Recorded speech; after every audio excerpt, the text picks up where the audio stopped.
Hi, I'm Gillian Roussy, and I welcome you back to the wrap-up of the Coronaschool 101 case. I hope that you've enjoyed reading the case along with the technical note. You'll notice that on the website we've posted this video, which you're now watching, along with a summary of the facts, and also a summary of the problems and the potential solutions to those problems. And I want to thank everyone for taking the time to fill in the Google form and send that in. I really appreciate it. Good job.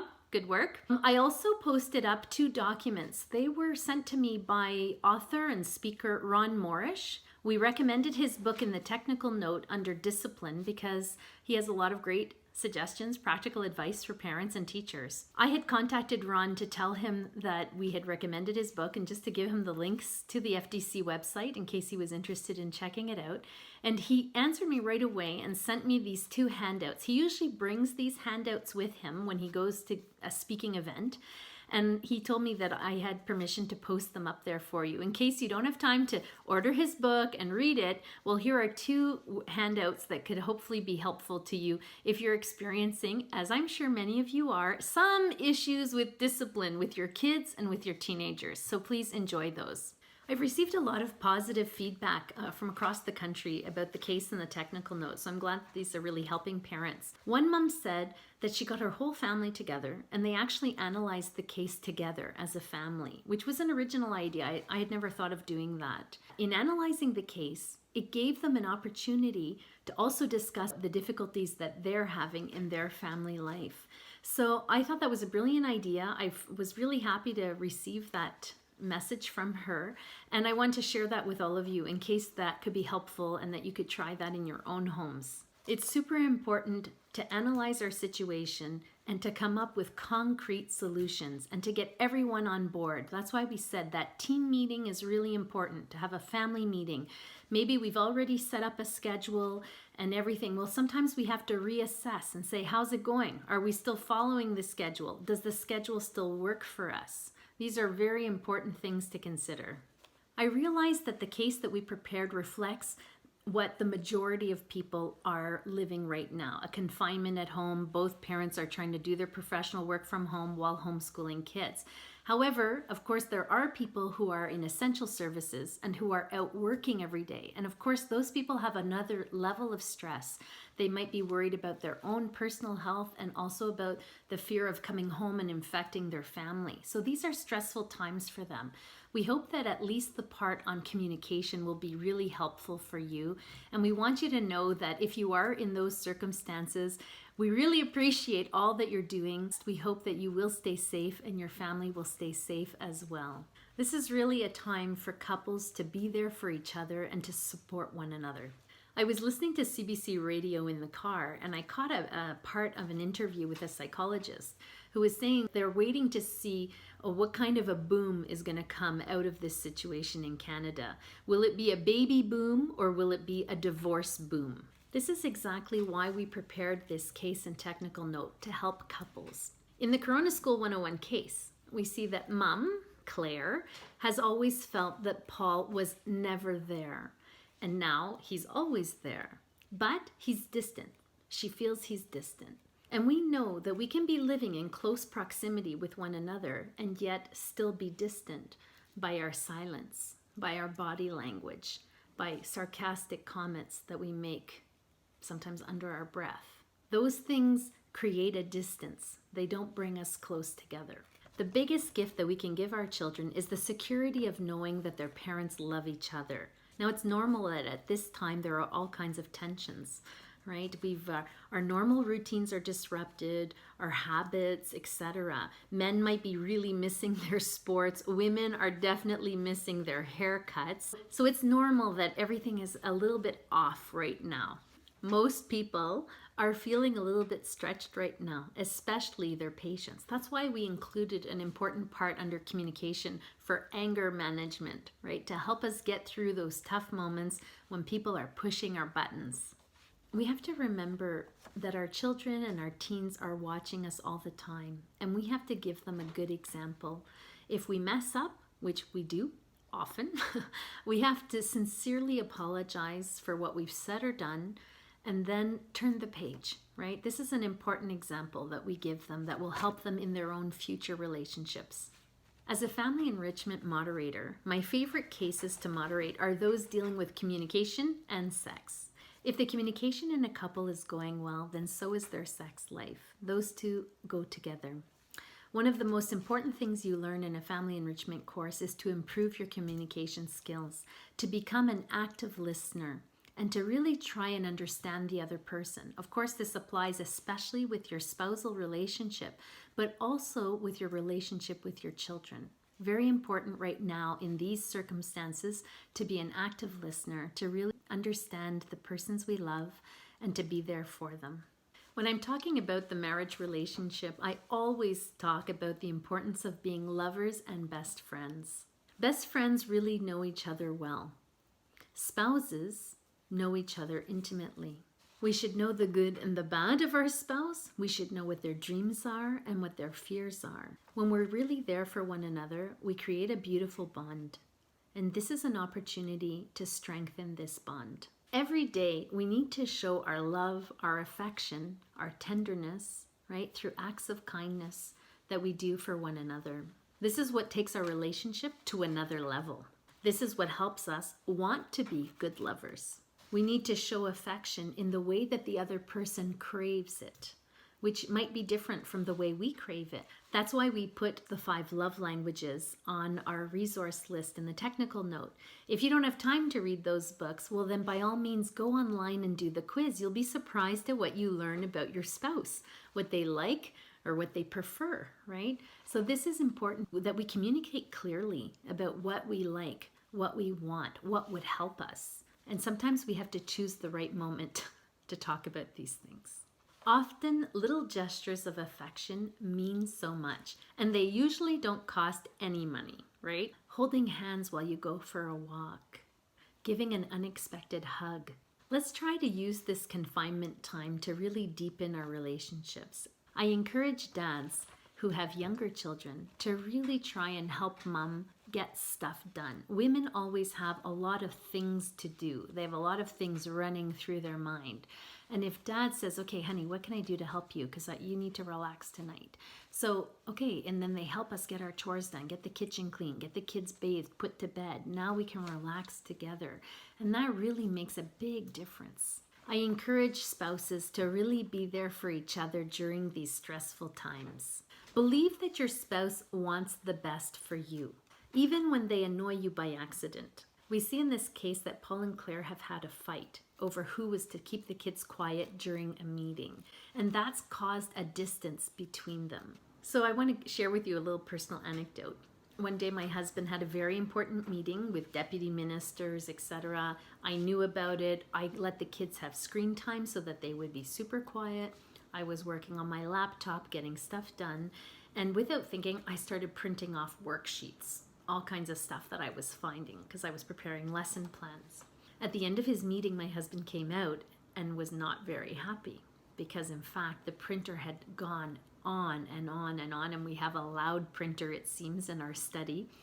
So he was unable to hear important parts of his meeting, and he was quite frustrated. And I felt so bad. I couldn't believe it. I immediately apologized sincerely because I realized how irritating that must be. Now he understood that it wasn't my intention, that I had just made a mistake. And right away we found a solution. I said, okay, from now on, I'll go and check. Before I print anything, I'll make sure that no one is in a meeting, whether it's my husband or one of the children on a class meeting, just out of respect. So we need to find solutions. Different things can come up. Maybe you need to take your kids out for a walk when the other person has an important meeting or has to really focus on a task. Find solutions that work for your family, but always believe that the other spouse really doesn't want to irritate you. I hope that everyone sees how important it is to communicate clearly. If something's bothering you, choose the right time and bring it up. Speak honestly, explain, okay, when you do this, this bothers me, I can't handle this, whatever. But be honest and clear so that we can find solutions as a team. Also, try and see both perspectives, both sides of the situation. Trying to homeschool our own kids while we're also doing our professional work can be quite a juggling act. I'm a teacher and I found it hard, so I can imagine that the task for some of you parents felt very overwhelming. I have a lot of strong personalities to deal with, and at times it was quite a challenge to help them to stay focused, finish their work, and there were some conflicts that arose from those situations. These circumstances are exceptional. We all have to just do the best that we can. That's all that we can do. Sometimes if we have little kids underfoot, that can be another challenge that we have to deal with. They want our attention, and the cute little Sophie in the case then becomes a pain, and maybe some of you are also dealing with that at home. It's important for us to spend time with our little ones, sometimes just stopping for 10 minutes to give them a little bit of one-on-one attention, to play a little game, sing a song, read a story, something like that. A little action can really make them feel loved and cared for. Let's talk about the kids in the case. We know that there are 2 teenagers. Liam is 17 and Katie is 13. Now, some teens are super happy right now with the situation. They have a chance to sleep in. They can do their work on their own. They have time to game with their friends and stay connected online. Other teens could be stressing out about schoolwork, especially if they're not understanding something that's being taught and they're kind of stuck. They might feel embarrassed to go ask for help. Some teens are really missing their friends and having that social connection, even though they do connect online, and it's important to give them time to do that. A lot of teens can be missing sports. As soon as she hears the news that school is canceled, Katie is worried about missing her friends, her coach, her sports.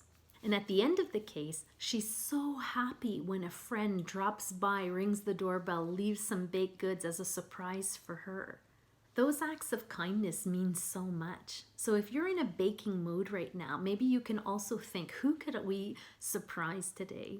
In the case, we also see that Paul has heard Katie crying in the night, but he didn't really know what to do, so he just goes to bed. And he reports to Claire in the morning about what happened the night before.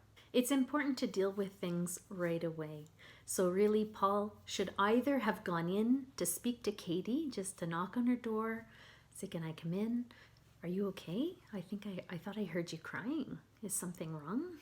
Or he could have just woken up Claire and said to her, I think there's a problem. I don't feel like I can handle it, but maybe you should go and look in on Katie to make sure she's okay. Sometimes when we go in to see a child who's in distress, instead of asking a bunch of questions and bombarding them, sometimes we actually just need to give them a hug and hold them. And actually we feel a lot just by that touch. Are they trembling? Like, how upset are they? We can feel it in their body language. And that's very important for us to stay tuned to what's happening with our teenager. Then once they've come down a little bit, then we can ask some questions. Try and get the facts. What's happening? Why are you upset?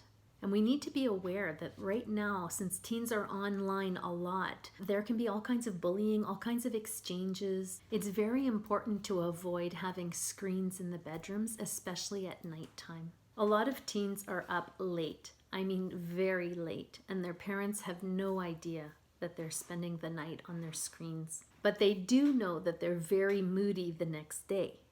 So we have to pay attention to the mood swings and try and find out what's happening. Has our child developed a certain habit of staying up all night? We need to stay close to our teens, and we need to help them to have a balanced lifestyle. They need to sleep. They need to eat well. They need to get exercise and fresh air. They need to study. They need to spend time with their family. And of course, we know they need to relax, and that includes spending time with their friends, gaming, and all of that jazz. But screen time can't be the only thing that they do. It's not good for their mental health, and it can lead to addictions. As parents, we need to help them to find that balance.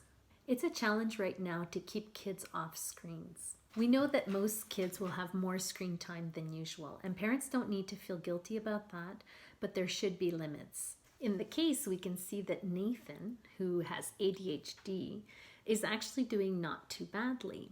He's actually doing well. He's able to sit down and focus because he's getting a lot of one-on-one attention, and he's thriving on that. Having a child who has a learning disability or ADHD certainly adds to the complexity and can be a bit of a challenge for us.